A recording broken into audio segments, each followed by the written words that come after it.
Hello, it's Parm King, the Dungeon Master for Legends of Barovia, a Curse of Strahd campaign. And today, on this cold yet sunny January, I am going to be talking about the maps I use for the Wizard Tower area in Curse of Strahd, how I use them, some little thoughts about incorporating these into your game. Now, whether you're playing on a tabletop or using Foundry, a virtual tabletop system, some of these ideas you can incorporate into your game. Before we get started, I wanted to talk about the main map, the area we're talking about, and a little bit about the temperate zone and the seasons. So my players are the area we're talking about right here is between the city of Vallaki, the town of Vallaki, and the town of Kresk or Kresic, depending on how you pronounce it. And it's traveling here, and here's the Wizard's Tower. Now, in my campaign, I'll put a link down below. My players were able to purchase a map in the village of Barovia. And the map, I think, is important because it gives the player an idea where they're traveling to. I would, if I was playing on a tabletop, I would print this out and give it to them, and they can write on it or use this for notes or whatever. In Foundry, however, I went ahead and put journal notes. My players have access to navigate this at any time. They can actually type in and put in any journal notes they want to. This is really their map. I'll put a link below about how I put this together. It's just kind of their map to use as they want. The area that we want to talk about here is this section here and a couple of maps that I use, both Theater of the Mind, the map that came with the game, as well as a couple of battle maps.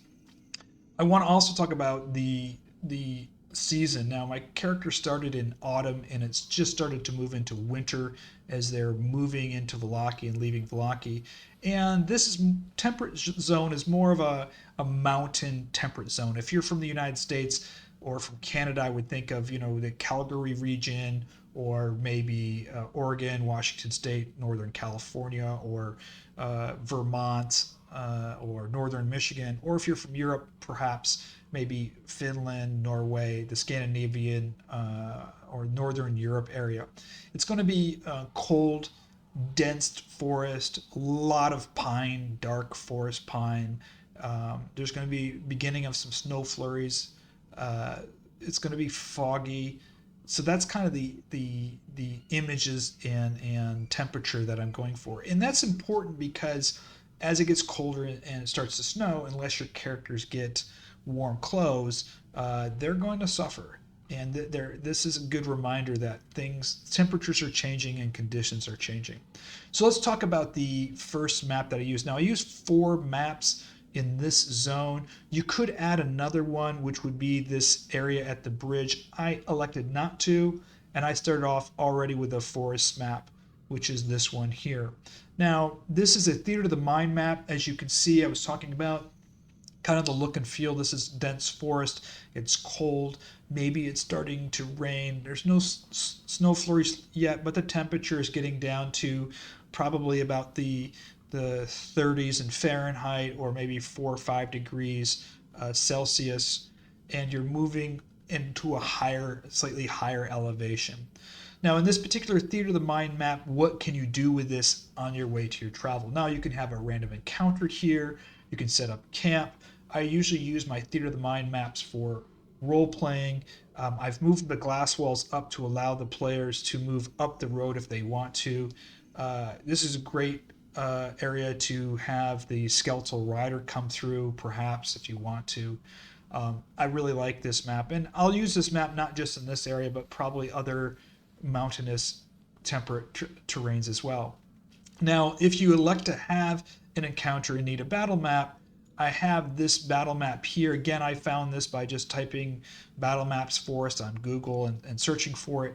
I use a lot of terrain wall features here. As you can see, the log in the road, and using the terrain wall feature hides something on the other side of it. Now, this is a great map if you want to camp.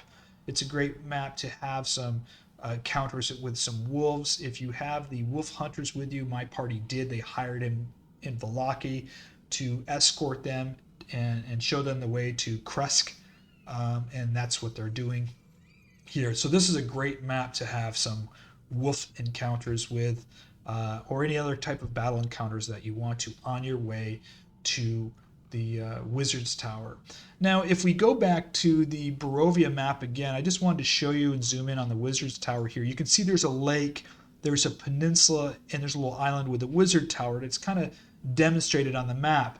And to show that in a battle map format, I found this great map that I use as a battle map here. And this is huge. I made this a very, very big map. And you can see how big it is by seeing my tokens way down here at the bottom. And so my tokens enter here at the bottom of the scene. I give my players a icon of a campfire with its own lighting. They can just drag it on the map and set up a campfire. And this map, also we had an encounter. You can see there was an encounter with wolves here. Now what I prefer to do in my maps is to give my players an exploration sandbox element so they have multiple decisions to make. But one of the things that we have to do as Dungeon Masters when we're creating a really wide open sandbox is to make sure that we have elements to take them to where they want to go, or give them clues to either help them with the main story arc of their campaign or clues to other areas. And I did that in this particular map. Now, the principal location is certainly the Wizard's Tower, which is in the center of the map. But if my players decide to venture around the lake, there were two things that I wanted to introduce that would help them to other areas of this campaign. To the east part of the lake, or the east shore, I noticed in this particular picture, there was a picture of this unique tree that had kind of this skull looking in the base of the tree. And what I did in my campaign was, if my players ventured to this tree, they would find clues and information that would lead them to the northern part of Lake Zarovich and clues to the mad wizard who lives there. Now again, this players won't know anything about it unless they venture to this side of the map. On the west side of the map, if the players ventured over to this side of the lake, they would have found some werewolf tracks, and they would have had their encounter with a werewolf, which would help them on their way to the werewolf den. And so those were two separate areas that I allocated in case my players wish to explore more. Now what my players elected to do was set the campfire up down here, and my players divided into two parties. One party remained with the two werewolf hunters. They also had two Vistanis that were escorting them as well to Kresk, and they stayed here with Irina. Now, I had a wolf encounter with direwolves here for them, as the rest of the party traveled across the peninsula and explored the Wizard's Tower. Now, one of the things I did on this map as well is I put a global light on here that represented moonlight. Here I used the ghostly lighting effect. I also have the FX master that's showing some clouds. There's some snow flurries beginning to happen. And this lights up the entire map and casts the shadow of the giant tower, kind of making it stand out there in the middle. And it also allows the players to see fairly far around the map. I didn't want to just encompass the players into some kind of circle and saying, well, you can only see this far. I wanted them to be able to see across the lake and see the forest over there and see some of the features in here, because it might lead them to explore a little bit more. And I think the lighting also adds an element of atmosphere. So let's go to the last map, which is the Van Richten's Tower. And I call it Kazan's Tower in my campaign. Kazan is actually the one that built this tower. He built it and kind of tried to hide from Strahd at some point in the history. I actually wrote a book that goes through the entire campaign my players find to learn about it. But Van Richten did use this tower as well as rules per written. Now, there's a couple of elements about this tower. Now, this map comes with the campaign. Again, if you're using VTTASSETS, you would be downloading this from D&D Beyond, and VTTASSETS already pre-walled this. Now, I added some walls, made some changes myself, and I want to talk about those features here. Now, when you have a map in Foundry with multiple layers, you want to wall those off. So if a player's on one layer, they're not going to be able to see through the next layer of the map. I always wall off the edges of the map, and I wall off areas and create vision restrictions and movement restrictions, and I did for each layer of this. You'll also notice on every single layer is I put that moonlighting in here, and I did that because I like to be able to have that moonlight casting light through the windows of the tower. It adds to the atmosphere, and also if they look out the window, they have a little bit more that they can see. The other element that I always like to do in these maps is I wall off an area. For instance, if there's an area with a particular key or element that I think is important for the players to have, such as the compass northeast, south, and west, what I do is I'll wall that off independently. I'll put a lighting element in there, and I'll make it a global light. And what that means is no matter where the player is on the map, they're going to be able to see that area lit up, and they'll be able to communicate to other players or have roughly a frame of reference of direction. Now I'm going to reset the fog of war, and I'm going to tell you something that I did in here that is important element. Now normally one of my favorite tokens I use a lot is the multi-level token, but in the Wizard's Tower, the mechanic of the elevator with the golems and the chains and everything is unique. And I wanted to give my players more control and communication about using this unique elevator system. And if I use the multi-level token, players would step in, they would move, and it was a mechanic that I wanted to have more control of. And let me show you what I did. Now, I do not know if this is a bug or if this is user error, but I'm chalking it up to user error because I haven't gone through enough iterations to know if I'm not using it correctly or if I've actually discovered a bug. But let me point this out to you because this is important in what I'm doing here. Now, if you look in your configurations menu, there is a setting in here called token drag vision, and it comes default unchecked. And this is really, really important, especially if you're going to be moving your player tokens along a map.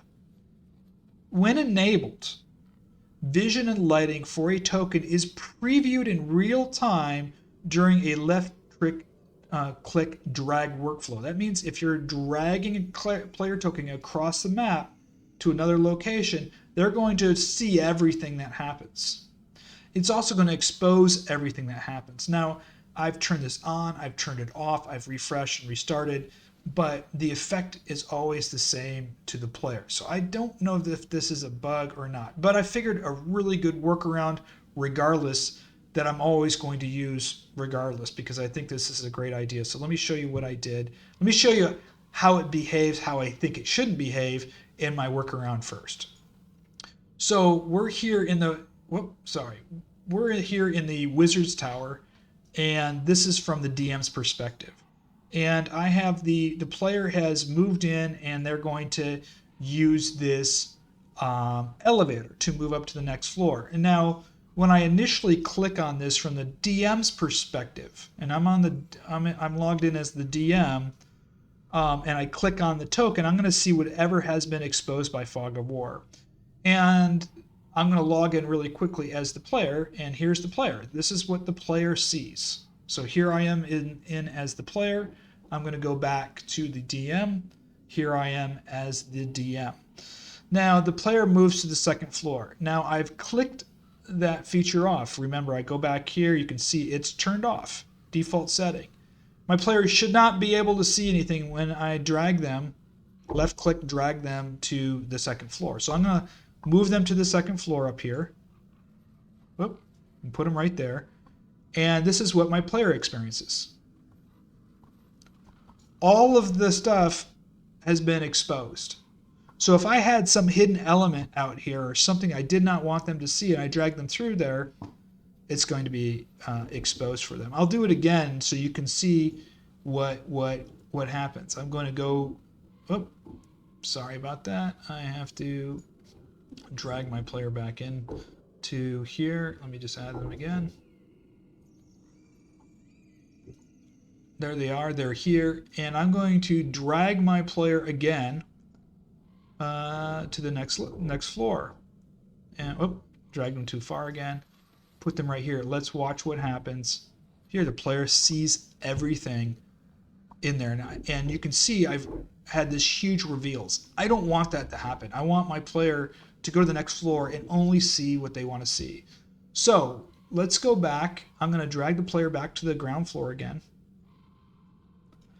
I'm going to reset the fog of war. Let me just do that here and show you my workaround. And this works really, really well. So as the player, this is all the player sees right now. Here's the player screen. You can see my GM thing is up here. My player's right here. They can see the northeast, south, and west. They're in the wizard tower. They figured out the mechanic to go to the next floor. And I'm going to show you how this works. The first thing I do as the dungeon master is I click on the player and I make them invisible.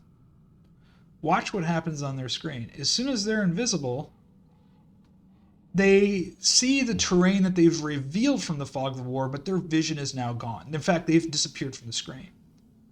What I do now is, as they're invisible, I can drag them all over the screen. I can expose the entire screen. I go, oh, I dragged it too far, whatever, they're invisible.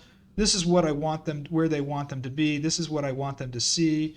And I'm going to hit visible. And now my player up here is going to pop up and nothing is exposed. This is all they see. It's perfect. This is exactly what I want to have happen.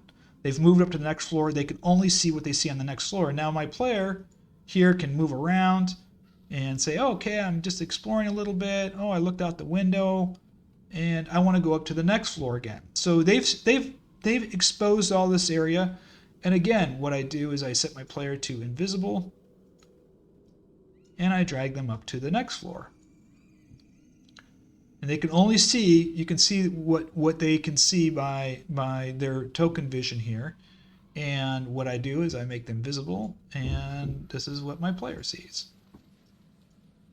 So all that dragging, they're not going to be exposed to. Everything is shut off. So that is a very important tip that I highly recommend you use, is make them invisible, drag them to where you want them to be, make them visible. Now, I didn't do that. If you watched my streaming campaign, the recent one where in Castle Ravenloft, the dinner with Strahd, I made it far more complicated for myself. I was reassigning tokens and then pulling them up into the scene one at a time as they were becoming conscious. And what I would do next time, or I would have done, is I would have had the scene activated with all my players just invisible, and then I would just click them visible one at a time as they begin to wake up. Be a lot easier and less mechanical for me as the DM. Well, that's it. That's the maps that I use to the Wizard's Tower, some little tips on moving player tokens around on the screen. I hope this was helpful for you. Until next time, may all your rolls be critical 20.